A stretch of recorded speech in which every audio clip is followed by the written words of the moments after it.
Yo mga guys, magandang araw sa inyong lahat. Magandang tanghali, magandang umaga, magandang gabi, magandang hapon. Saan man kayo naroon, magandang araw sa inyong lahat. Narito naman po tayo mag-update sa Manila Bay na napakagandang Manila Bay, Dolomite Beach. Ayan. Tuloy-tuloy tayo sa pag-update sa inyong lahat. Saan man kayo naroon, naway patuloy natin mapanood ang pag-update na ito pagkat na walang kakupas-kupas na kagandahan ng Dolomite Beach dito sa Manila Beach. Ayan, tuloy-tuloy tayo na pag-update sa napakagandang view at napakaputi ng mga buhangin dito at na malinaw ang tubig na para bang nag-aayang maligo ang tubig sapagkat sa sobrang init dito sa Pilipinas ay napakasarap maligo sapagkat yun ang lunas ng mainit na panahon. Subalit hindi siya po pwede sapagkat bawal pang maligo dito sa Manila Bay. Kaya naglalaway lang sa tingin ang ating mga namamasyal dito sapagkat yung iba lalo na sa mga batang gustong magtampisaw sa tubig. Kaya hindi sila makapagtampisaw sapagkat bawal.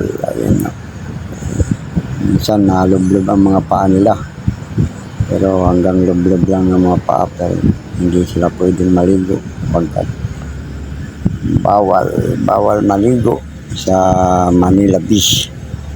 Kaya yan, hanggang tanaw na lang muna tayo, hanggang tingin lang tayo sa tubig at maramdaman natin na kahit sa sobrang init ng panahon malamig ang simoy ng hangin dito at hindi ganong mainit sapagkat nandito ka sa dalampasigan ng Dolomite Beach ay napaka lamig na ang hangin at hindi mo ramdam masyado ang init ng araw sapagkat malakas ang hangin dito. Kahit mainit ang sikat ng araw ay hindi mo ramdam ang init dito sapagkat may hangin at nanggagaling sa dagat ang simoy ng hangin. Kaya napakagandang mamasyal dito.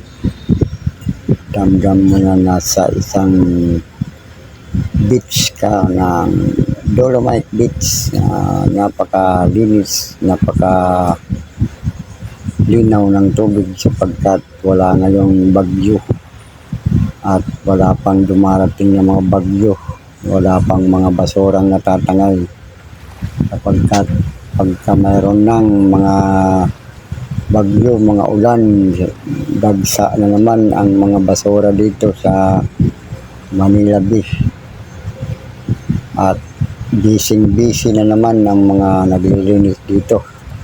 Malapit ng tag-ulan sapagkat pag tag-ulan maraming natatangay dito ng mga basura kung saan galing, saan lupalop na karating dagat na napapadpad dito. Kaya malapit na ang tag-ulan at pag tag-ulan alam nyo naman, pag tag-ulan mayroon ng mga bagyo yan.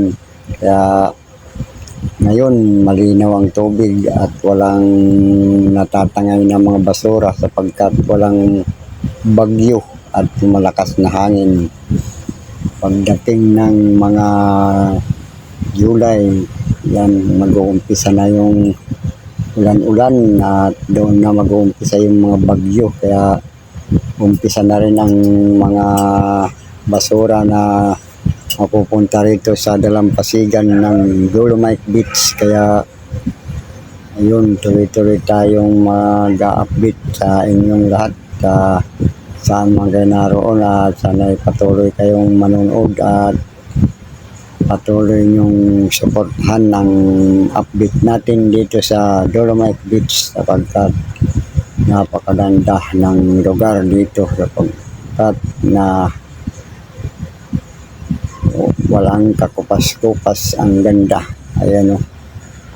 Kaya tuloy-tuloy tayo sa pag-update at naway palagi kayong makapanood sa update na ito at ngayon lamang ito ay napakaganda ng karagatan, napakalinaw. Ayan, napakalinaw ng tubig sapagkat walang tayo ngayon mga bagyo at ulan kaya napakainit ng araw pero napakalinaw din ng tubig dagat. Kaya ito ating mamamasyal sa mga tabing dagat, napakalinis. Ayan, napakalinaw ng tubig, sobrang linaw at walang napapadpad ng mga basura at walang mga naglilinis ngayon. Pahinga-pahinga muna ang mga naglilinis sapagkat darating ang tag-ulan, tagbagyo na marami na naman ang mga basura kaya doon na naman sila magbibising-busy sa kalilinis. Marami na naman mga volunteer dito, mga inundian, mga lahat ng mga naka-assign dito maglinis. Busy na naman sila sa darating na tag-ulan at tagbagyo at marami naman bibisita na mga basura dito kung saan-saan galing sa mga creek at sa mga karatig dagat, karatig beach na maraming tapon ng mga basura at mapapadpad na naman dito sa Dolomite Beach. Kaya ang tabayanan natin ang sa tuwing may bagyo at may ulan na maraming natatangay na magbasura kapagkat yung mga nakabara sa mga imbornal, mga estero na pupunta rito sa Manila Beach. Kaya yan, tuloy-tuloy pa rin ang kagandahan ng Manila Beach sa mga araw na ito kapagkat walang kabaso-basura. Tuloy-tuloy pa rin ang pag-update natin sa ating Dolomite Beach na napakaganda, ang napakalinis. Ayan, napakalinaw ng tubig. Kaya tuloy-tuloy tayo sa pag-update. Salamat sa inyong lahat sa inyong panonood at patuloy kayong magsuporta sa ating update dito sa Dolomite Beach sa Manila Beach. Kaya salamat sa inyong lahat sa mga